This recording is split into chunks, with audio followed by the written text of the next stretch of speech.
बनाने पर कांग्रेस ने कहा बड़ा आंदोलन करेंगे, सड़कों पर आएंगे। आपने देखा होगा सैकड़ों लोग भी नहीं आए।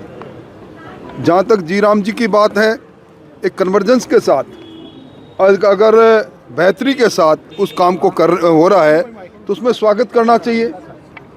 राज्य सरकार सहमत है और राज्य सरकार उस अनुपात में पैसा देने के लिए सहमत है। स्थायी परिसंपत्तियाँ गाँव में निर्माण होगी, लोगों को रोजगार मिलेगा, 125 दिन का रोजगार मिलेगा। रोजगार नहीं मिलने पर गारंटेड वजीफा मिलेगा। उसके बाद वो इस प्रकार के मुद्दे को लेकर इसको कर रहे हैं। और जब से ये कार्यक्रम मनरेगा का प्रारंभ हुआ था, जवाहरलाल जी के नाम से लेकर महात्मा गांधी जी के नाम तक कभी उनको ऐतराज़ नहीं हुआ। आज तक कांग्रेस ने अपने कार्यकाल में अलग अलग समय में 35 ऐसे संस्थाएं हैं जिनका महापुरुषों के नाम से नाम था और नाम बदला। वो अपनी कलई खुलती देखकर इस तरह के दे रहे हैं। मैं उनको अपने गिरबान में देखना चाहिए।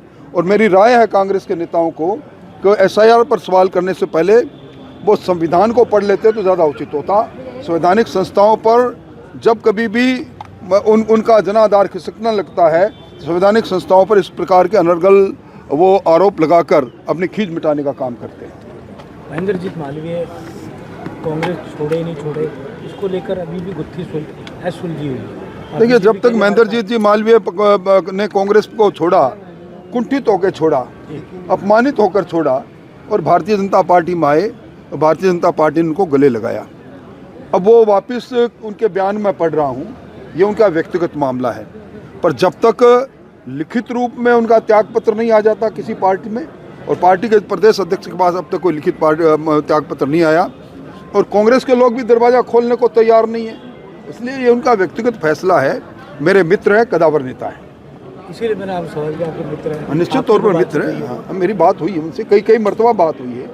मैं समझता हूँ कि निर्णय जल्दी ठीक हो जाएगा। एक जो विषय था, अभी आंदोलन किया कांग्रेस तहसील को लेकर और बालोतरा के मुद्दे को लेकर बड़ा आंदोलन बाड़मेर में हुआ मालूम है। देखिए, लोगों की भावनाओं को भड़काकर खुद अशोक गहलोत जी ने, जब मैंने सवाल किया था कि आप इस प्रकार टपका रहे हैं, उस दिन बरसात हो रही थी कि जिस तरह पानी टपक रहा है आप जिले टपका रहे हैं, एक एक विधानसभा को एक एक जिला बना रहे हैं, तब उनका तर्क था कि विकेंद्रीकरण करने से शासन सत्ता ठीक चलती है।